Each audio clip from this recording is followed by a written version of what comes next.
Bonjour, Marc. Marc, c'est toujours... Oui, excuse-moi, Normand, il faut que je t'interrompe parce que je n'ai que 5 minutes cette semaine pour aborder un thème immense et j'ai... Regarde-moi donc, toi. Pas l'air dans ton assiette aujourd'hui? Non, c'est pas pire. C'est pas pire? Oui, ça va pas pire. Tu t'ennuies de la jungle un petit peu, hein? Un petit peu. Écoute, la semaine prochaine, ce qu'on va faire un avis de recherche, puis on va inviter tes amis le lion et la girafe. OK? Mais celle-là, on va enchaîner tout de suite avec ma chronique, si tu veux bien. J'ai reçu, il y a 2 jours à peine, j'ai reçu cette semaine un poème, un très long et très beau poème que m'a envoyé Reine Malo et qui se termine sur ces mots.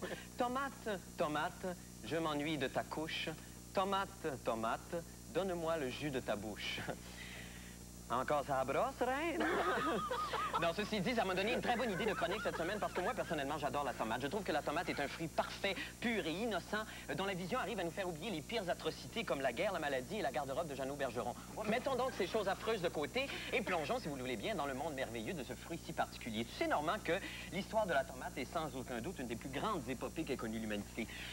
Restituons-nous donc au début, d'ailleurs, de cette grande épopée. Nous sommes en Espagne vers la fin du 15e siècle. Et à ce moment-là, tout va mal. La population vit dans une extrême pauvreté. La cour espagnole croule littéralement sous tous ses excès. Et la reine Isabelle de Castille, en proie à de violentes attaques d'hémorroïdes, se voit obligée de gouverner le pays de sa baignoire. Et de longs mois s'écoulent ainsi. La souveraine désespère de guérir. Mais entre-temps, ces hémorroïdes sont devenus si populaires que partout en Europe, on ne parle plus que de son anus. Et sa popularité atteint un tel sommet que la duchesse de Bourbon, Élisabeth d'York, et Laurent de Médicis, fou de jalousie, échafaudent de toutes sortes de machinations pour s'infliger des plaies aussi fameuses afin de regagner l'affection de leur sujet. Quant à la reine Isabelle, qui est stupéfiée par sa douleur et au bout de ses forces, elle consentira à un certain moment à se faire aider. Et c'est alors que les druides, les apothicaires, les herboristes, les guérisseurs et les temptations, qui viennent par 4 et qui font les mêmes gestes en même temps, se précipitent à leur chevet et prescrivent tous le même remède, soit des tomates, qui étaient un fruit alors inconnu de l'espagnol moyen de l'époque, mais à qui on prêtait des vertus magiques et qui aurait, sans aucun doute, très rapidement guéri chez la souveraine son malaise anal. Alors donc, la reine... Oh, ça me fait penser, je t'ai déjà parlé de Chantal Como, ce qu'elle faisait dans le sous-sol de Sidonia Fugère avec 2 tomates et un pied de céleri? Non. Je t'ai jamais parlé de ça? Non. Oh my God, ça a pas... On a un petit film d'ailleurs de ça ici. J'aimerais ça que tout le monde... Si on peut en voir un extrait, c'est tellement bon. J'aimerais que tout le monde regarde l'écran, s'il vous plaît. Ça sera... Quoi? On n'a pas le temps pour le petit film? Ah, c'est dommage. La prochaine fois. Alors donc, après toutes ces consultations, la reine Isabelle fit mander son mari, le roi Ferdinand d'Aragon, et dans le temps de le dire, il est venu. Et là, ils décidèrent ensemble d'envoyer Christophe Colomb, le meilleur navigateur de l'époque, dans le Nouveau Monde, à la recherche donc de ces miraculeuses tomates. La traversée de Christophe fut, Normand, apparemment très difficile, mais la quête de la tomate, elle, fut carrément dramatique et désastreuse. En effet, Christophe se rendit d'abord au Pérou, où il se rendit ensuite à Santa Rosa. Puis de Santa Rosa à Santa Susana. Puis de Santa Susana à Santa Esmeralda. Puis de Santa Esmeralda à Santa Juanita. Puis de Santa Juanita à Santa Conchita. Puis de Santa Conchita à Santa... Attends, je vais la... Santa Romualda, où il est mort. Et ses dernières paroles furent sur sa reine, pour sa reine, et lorsqu'il expia, il lui dit, je cite, « Tes tomates, fourre-toi-les dans... » C'est tout. On n'a jamais su la fin de sa phrase. Depuis 500 ans, les hommes ont bien sûr réussi à domestiquer la tomate, mais elle demeure malgré tout une grande inconnue. Si. Tout le monde croit bien connaître la tomate. Quelle prétention! La tomate est comme une jeune mariée, que on doit se permettre le temps de l'apprivoiser, de la découvrir lentement et de l'effeuiller doucement avec beaucoup de tendresse. Si. Et pour vous prouver à quel point notre connaissance de la tomate est limitée, je vais tenter pour la deuxième partie de la chronique de faire une expérience exaltante, je pense, mais qui peut être assez extraordinaire.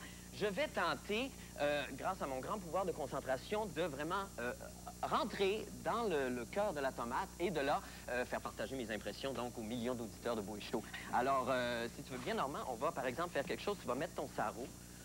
OK, on va se mettre chacun un sarrau parce que, pour pas se salir, je demanderai évidemment le silence le plus complet en studio, s'il vous plaît. Et éventuellement, je demanderai à l'éclairagiste de faire un noir complet, pas tout de suite, là, de faire un noir complet pour pas que la lumière interfère dans l'expérience. En tout cas, au moins pour le temps où je vais pénétrer ma tomate.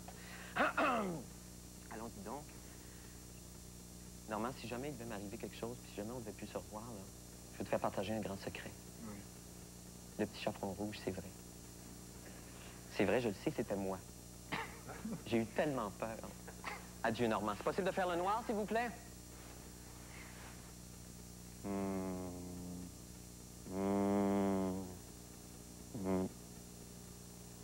Excuse-moi, c'est long, Normand, c'est parce que j'étais en train de calculer ton salaire, là, puis ça m'a déconcentré un petit peu. Genre, comment?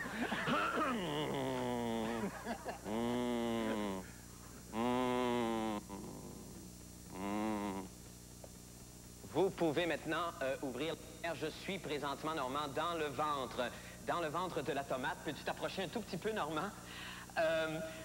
C'est très bizarre ici. Je vais essayer de me frayer un chemin, mais c'est extrêmement difficile de marcher là-dedans.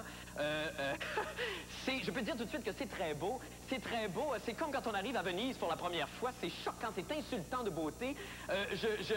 Il manque juste les musiciens, le Vaporetto, les musiciens qui jouent le thème du parrain devant la place Saint-Marc à Venise. Mais c'est bouleversant. Je suis bouleversé. Prends-moi, Normand. Prends-moi dans ta main.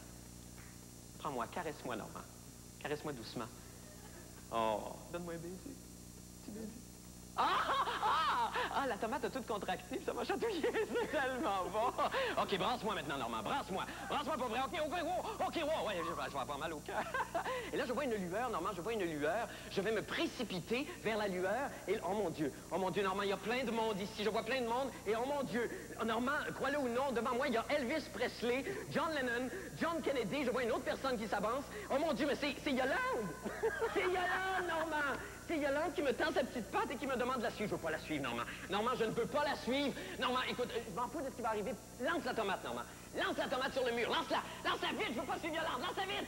Oui.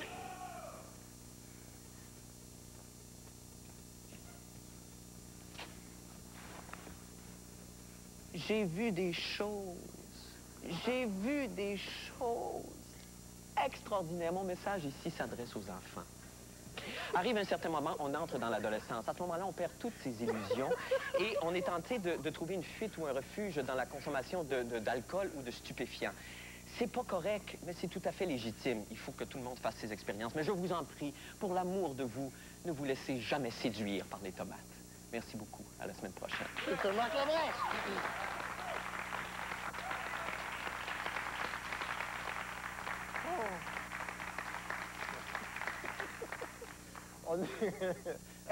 On écoute maintenant.